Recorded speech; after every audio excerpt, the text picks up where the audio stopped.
cute, they're fun, you can feed them and they come fill their little cheeks, but they go through the seed so quickly. The ones around the cabin are just burning through our seed supply. So we're going to make them work for it a little bit. That's what this design is. It's basically a barrel with 4 helical baffles running up around the outside. We can fill it with seed, mount it sideways, and they are going to have to turn it in order to get the seed to dispense. So here we are printing it. Unfortunately, my design recording cut off before I could make the hole through the center. It's basically just a hole through the center. So you can stick a rod through it, and there are some spaces for bearings, for roller skate bearings. Of course, you have to mount it to something. This is actually the second design because the squirrels came and broke our first design. So this is one that's a bit more robust and also has those mounting holes so you can mount it to a board. And here it is in action. This is actually the original design. What we discovered was that the squirrels also liked to get the seeds. And I think they may have figured out that they could turn it, but they figured that it was easier to just throw it around. And that's why it's a little hard to see right there, but there is only that forward leg, and there is no leg in the back. But you can see after about a day, this little guy has figured it out. He knows to turn it. It's still dispensing a bit more than we would like.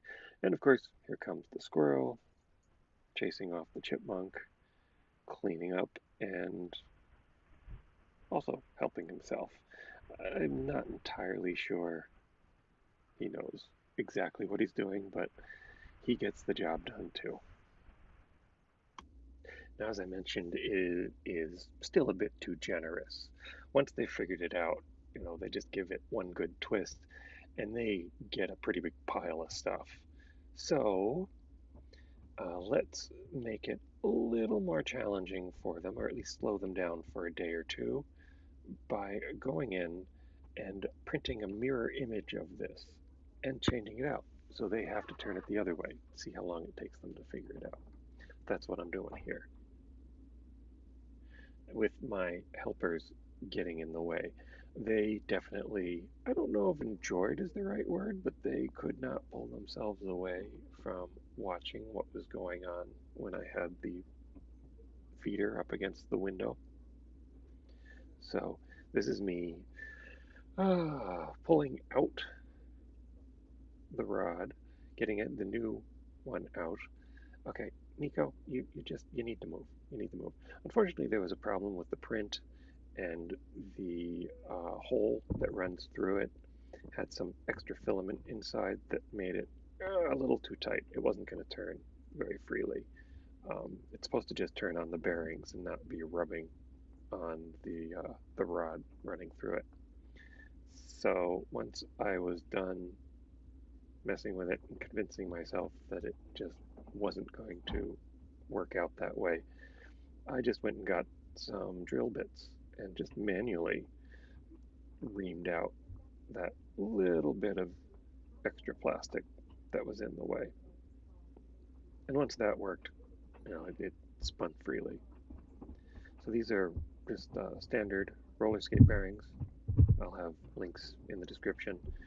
Um, and once it's assembled, we have M3 screws and nuts to use as set screws to hold it together. And voila, now we can see how long is it going to take the guy to figure this out. A piece of tape just helped figure out if it's been turned or not. Okay, let's see how well they do, how long it takes them to figure it out. And let's see this is kind of an exercise in frustration for just about everybody involved. So you can see he's turning it the wrong way. I actually have it very full, so when it's that full, it'll still dispense a little bit out of the end of the channels, but that's going to diminish pretty quickly. and then he'll be able to tell just from the sound and the weight of it that it's still has seed in there, but it's not giving it up. And for another level of frustration, we have my helpers there who really want to get out there and play with him. Ori, the one in the red harness, is he goes out on a leash sometimes, and he has been known. He did manage to catch one, but he didn't know what to do with it, so he just sat on it until I came over and picked him up, and it ran away. Apparently, he thinks he can just smother them. I'm not entirely sure if he's trying to reach out and get it and reach through the glass, or if he just wants to get its attention and pay more attention to it. So you can see a lot of frustration going on.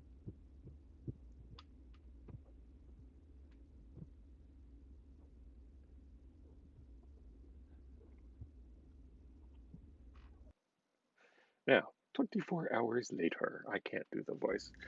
Um, but by this point, he's figured it out. He's actually turning it counterclockwise to get the seed out. So, I tried to mix them up. It didn't last that long. It took about a day to figure out that they needed to turn it at all, and then it took them less than a day to figure out they needed to turn it the other way. However, the cat has still not figured out that tapping on the glass doesn't really do anything, and the chipmunks just don't even care. So, on the whole, I'd call this a success. Actually, having it screwed down to a board prevents it from being dragged off. It is a little on the generous side, and it's a little on the small side. I have to keep refilling it. So both of those are things that I will probably work with in subsequent designs. And now I am just going to leave you with this particular configuration, which lets them work both their brains and their cores at the same time. So I'm going to shut up and just let you enjoy this for a few minutes.